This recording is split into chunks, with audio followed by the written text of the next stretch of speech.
ಇವತ್ತು ಸಂಡೇ ಆಗಿದ್ದರಿಂದ ಕಾಲೇಜ್ ರಜಾ ಇತ್ತು. ಏನಾದರೂ ಮಾಡೋಣ ಅಂದ್ಕೊಂಡು ಅಡುಗೆ ಮನೆಗೆ ಕಾಲಿಟ್ಟೆ. ಫ್ರಿಜ್ ಮೇಲ್ಗಡೆ ಮೊಟ್ಟೆ ಇತ್ತು, ಫ್ರಿಜ್ ಕೆಳಗಡೆ ತರಕಾರಿ. ಸರಿ ಇದೆರಡು ಇಟ್ಕೊಂಡು ಎಗ್ ಫ್ರೈಡ್ ರೈಸ್ ಮಾಡೋಣ ಅಂತ ಅಂದ್ಕೊಂಡು ಸ್ಟಾರ್ಟ್ ಮಾಡಿದೆ. ಅಪ್ಪ ಊರಿಗೆ ಹೋಗಿದ್ರಿಂದ ಅಡುಗೆ ಮನೆಗೆ ಕಾಲಿಟ್ಟು ಮಾಡೋ ಧೈರ್ಯ ಮಾಡಿದೆ. ಸ್ಟಾರ್ಟ್ ಮಾಡಿದೆ. ಆಮೇಲೆ ಅಂತು ವೀಡಿಯೋ ಮಾಡ್ಬೋದಿತ್ತಲ್ಲ ಅಂತ. ಅಷ್ಟರಲ್ಲಾಗಲೇ ಕಾಲು ಭಾಗ ಅಡುಗೆ ಮುಗ್ದಿತ್ತು. ಏನಿಲ್ಲ, ಜಸ್ಟ್ ಒಂದು ಪ್ಯಾನ್ ತೊಗೊಂಡು ಎಣ್ಣೆ ಹಾಕಿ, ಎಣ್ಣೆ ಸ್ವಲ್ಪ ಬಿಸಿ ಆಗ್ತಿದ್ದಂಗೆ 3 to 4 chilli and 4 to 5 medium size onion ಅಂದರೆ ಹಸಿಮೆಣಸು ಮತ್ತು ಈರುಳ್ಳಿ ಸಣ್ಣಕ್ಕೆ ಹೆಚ್ಚಿ ಹಾಕಿದ್ದು. ಅದೆರಡು ಫ್ರೈ ಆಗ್ತಿದ್ದಂಗೆ ಶುಂಠಿ ಬೆಳ್ಳುಳ್ಳಿ ಪೇಸ್ಟ್, ಮನೇಲಿ ಮಾಡಿ ಶುಂಠಿ ಬೆಳ್ಳುಳ್ಳಿ ಪೇಸ್ಟ್ನ ಒಂದು 2 to 3 ಸ್ಪೂನ್ ಹಾಕಿ ಅದನ್ನು ಫ್ರೈ ಮಾಡ್ಕೊಂಡು ಪೇಸ್ಟ್ ಸ್ಮೆಲ್ಲಿಗೆ ನನ್ನ ತಂಗಿ ಬಂದು ಟೋಲಿ ಮಟನ್ ಮಾಡ್ತಿದ್ದೀರಾ ಅಂತ ಕೇಳಿದ್ಲು. ಸೊ ನಾನಿಲ್ಲಿ ಯೂಸ್ ಮಾಡಿದ್ದು 3 ತರಕಾರಿ. ಕ್ಯಾರೆಟು ಹೂಕೋಸನ್ನ ಸಣ್ಣಕ್ಕೆ ಹೆಚ್ಚಾಕಿ ಫ್ರೈ ಮಾಡ್ಕೊಂಡಿದ್ದೆ.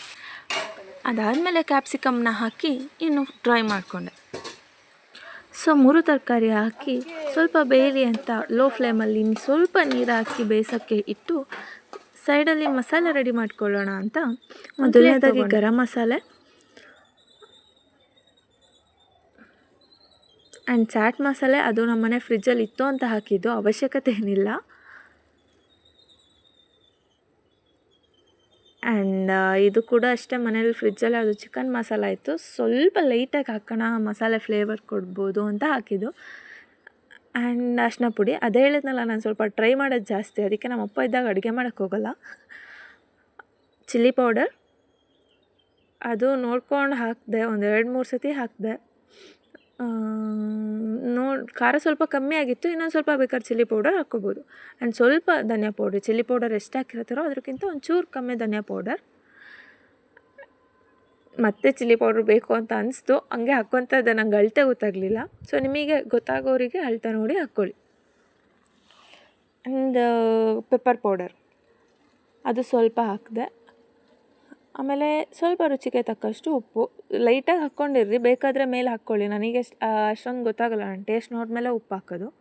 ಇದನ್ನೆಲ್ಲ ಬೆಂದಿರೋ ತರಕಾರಿಗೆ ಹಾಕಿ ಒಂದು ಸತಿ ಹಂಗೆ ಗೂರಾಡಿದೆ.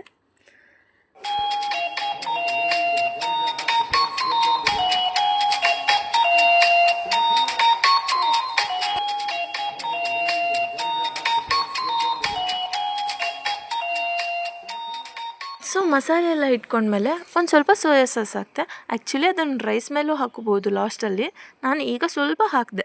ಅದು ಸ್ವಲ್ಪ ಗೂರಾಡಿ ಸೈಡಲ್ಲಿ ಒಂದು 12 to 13 ಮೊಟ್ಟೆ ಹೊಡೆದಿಟ್ಕೊಂಡಿದ್ದೆ, ಅದು ಕೂಡ ಹಾಕಿ ಹಾಗೆ ತಟ್ಟೆ ಮುಚ್ಚಿ ಲೋ ಫ್ಲೇಮಲ್ಲಿ ಬಿಟ್ಟೆ. ಲೋ ಫ್ಲೇಮಲ್ಲೇ ಇರೋದು ಒಳ್ಳೆಯದು, ಬಿಕಾಸ್ ಇಲ್ಲಾಂದರೆ ತಳ ಹಿಡ್ದು ಸಿಗುತ್ತೆ. ಅದಾದಮೇಲೆ ತಟ್ಟೆ ತೆಗ್ದು ಒಂಚೂರು ಹಾಗೆ ಗೂರಾಡಿದೆ ಡ್ರೈ ಆಗೋ ತನಕ. ಲೈಟಾಗಿ ಬೇಕಾದರೆ ನೀರು ಹಾಕ್ಬೋದು, ಏನು ಪ್ರಾಬ್ಲಮ್ ಆಗೋಲ್ಲ. ಹಾಕಿ ಮತ್ತೆ ಚೂರು ಹಂಗೆ ಡ್ರೈ ಆಗಲಿ ಅಂತ ಲೋ ಫ್ಲೇಮಲ್ಲೇ ಇಟ್ಟಿದ್ದೆ. ಸೊ ಈ ಕಡೆ ಬಂದು ಅನ್ನ ರೆಡಿ ಮಾಡಿಕೊಂಡೆ. ಇರೋದೊಂದು ಜೀವನ, ಹಿಂದೇನಾಯ್ತು ನೆನಪಿಲ್ಲ, ಮುಂದೇನಾಗುತ್ತೋ ಗೊತ್ತಿಲ್ಲ. ನಾವೇನ್ ತಿಂತೀವಿ, ಎಲ್ಲಿ ಮಲಗ್ತೀವಿ ಎಲ್ಲ ಬರ್ಬಿಟ್ಟಿದ್ದಾನೆ ಬಿದಿ. ಮಸಾಲ ಒಂದು ಹಂತಕ್ಕೆ ರೆಡಿಯಾಗಿದೆ. ಸೊ ಈ ಟೈಮಲ್ಲಿ ಟೇಸ್ಟ್ ನೋಡಿಕೊಂಡು ಉಪ್ಪು ಬೇಕಾ ಹುಳಿ ಬೇಕಾ ಅಂತ ಹಾಕ್ಕೊಳ್ಳೋದು ಒಳ್ಳೆಯದು. ಯಾಕಂದರೆ ಫುಲ್ಲು ಆದ ತಕ್ಷಣ ಏನೇ ಮೇಲೆ ಹಾಕಿದ್ರೂ ಅದು ಕೂರೋದಿಲ್ಲ. ರೆಡಿ ಆಗೋ ಒಂದು ಸ್ವಲ್ಪ ಮುಂಚೆ ನೀವು ಉಪ್ಪು ಹುಳಿ ಖಾರ ಹಾಕ್ಕೊಂಡ್ರೆ ಒಳ್ಳೆಯದು.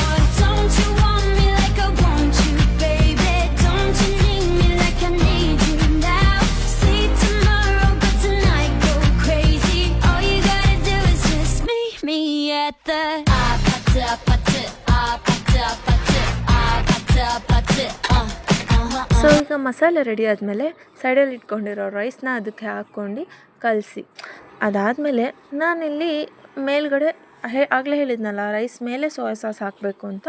ಸೊ ರೈಸ್ ಮೇಲೆ soya sauce and tomato ketchup. Actually tomato ketchup ಹಾಕಿಲ್ಲ ಅಂದರೆ ಒಳ್ಳೆಯದು, ನೀವು ಆಮೇಲೆ ಬೇಕಾದ್ರೆ ಸೈಡಲ್ಲಿ ಹಾಕ್ಕೊಳ್ಳಿ. ನಾನಿಲ್ಲಿ ಟೊಮೊಟೊ ಕೆಚಪ್ ಹಾಕಿ ಸ್ವಲ್ಪ ಸ್ವೀಟ್ ಅನಿಸ್ತು ನನಗೆ. ಸೊ ನೀವು ಟೊಮೊಟೊ ಕೆಚಪ್ ಹಾಕಬೇಡಿ ಅಂತಲೇ ಹೇಳ್ತೀನಿ ನಾನು, ಬಿಕಾಸ್ ಅದು ಸ್ವಲ್ಪ ಸ್ವೀಟ್ನೆಸ್ ಕೊಡೋದ್ರಿಂದ ನಾವು ಹಾಕಿದ ಮಸಾಲೆ ಟೇಸ್ಟ್ ನಮಗೆ ಫುಲ್ಲಾಗಿ ಸಿಗಲ್ಲ. ಸೊ ಇನ್ನೇನು ಫುಲ್ಲಾಗಿ ರೆಡಿ ಆಗ್ತಾ ಇದೆ ಅನ್ನೋ ಟೈಮಲ್ಲಿ ನಮ್ಮ ಚಿಕ್ಕಪ್ಪ ಬಂದು ಕಲಿಸಿ ನಾನು ಮಾಡ್ತೀನಿ ಅಂತ ಬಂದರು. ಸೊ ಅವ್ರು ಹೇಳಿದಿಷ್ಟೇ, ಹುಳಿ ಖಾರ ಎಲ್ಲ ಸರಿ ಇದೆ, ಎಲ್ಲ ಚೆನ್ನಾಗಿದೆ, ಬಟ್ ಕೆಚಪ್ ಒಂದು ಹಾಕ್ಬಾರ್ದಿತ್ತು, ಟೊಮೊಟೊ ಕೆಚಪ್. ಅದು ಹಾಕಿದ್ರಿಂದ ಸ್ವೀಟ್ನೆಸ್ ಸ್ವಲ್ಪ ಜಾಸ್ತಿ ಆಗಿದೆ. ಟೊಮೊಟೊ ಕೆಚಪ್ ನಾವು ಯಾವಾಗಲೂ ಅಷ್ಟೇ ಸೈಡಿಗೆ ಹಾಕ್ಕೋಬೇಕಿತ್ತು, ಅಡುಗೆಗೆ ಹಾಕಬಾರ್ದು. ಅದೇನಿದ್ರು ಗೋಬಿ ಮಂಚೂರಿಗೆ ಮಾತ್ರ. ಬೇರೆ ಯಾವ ಡಿಶ್ಶಿಗೂ ಟೊಮೊಟೊ ಕೆಚಪ್ ಹಾಕೋದು ಒಳ್ಳೆಯದಲ್ಲ. ಸ್ವೀಟ್ನೆಸ್ ಬೇಕು ಅಂದರೆ ಮಾತ್ರ ಹಾಕಬೇಕು, ಇಲ್ಲಾಂದರೆ ಹಾಕಬಾರ್ದು. ಸೊ ಅದೊಂದು ಹಾಕಬೇಡಿ. ಟೊಮೊಟೊ ಕೆಚಪ್ ಲಾಸ್ಟಿಗೆ ಬೇಕು ಅಂದರೆ ಹಾಕ್ಕೊಳ್ಳಿ. ನಾನು ಸ್ವಲ್ಪ ಟ್ರೈ ಮಾಡೋಕ್ಕೋಗಿ ಟೊಮೊಟೊ ಕೆಚಪ್ ಹಾಕಿ ಚೆನ್ನಾಗಿರುವಂಥ ಒಂದು ಫ್ರೈಡ್ ರೈಸ್ನ ಸ್ವೀಟ್ನೆಸ್ಸಾಗಿ ಮಾಡಿದೆ ಅಷ್ಟೆ. ಸೊ ಫೈನಲಿ ಹೇಳಬೇಕಂದ್ರೆ ಮೈಲ್ಡಾಗಿ ಸಕ್ಕತ್ತಾಗಿತ್ತು. You can also try. ತುಂಬ ಚೆನ್ನಾಗಿದೆ, ಹೆಲ್ದಿಯಾಗಿದೆ. Thanks for watching my video. Bye.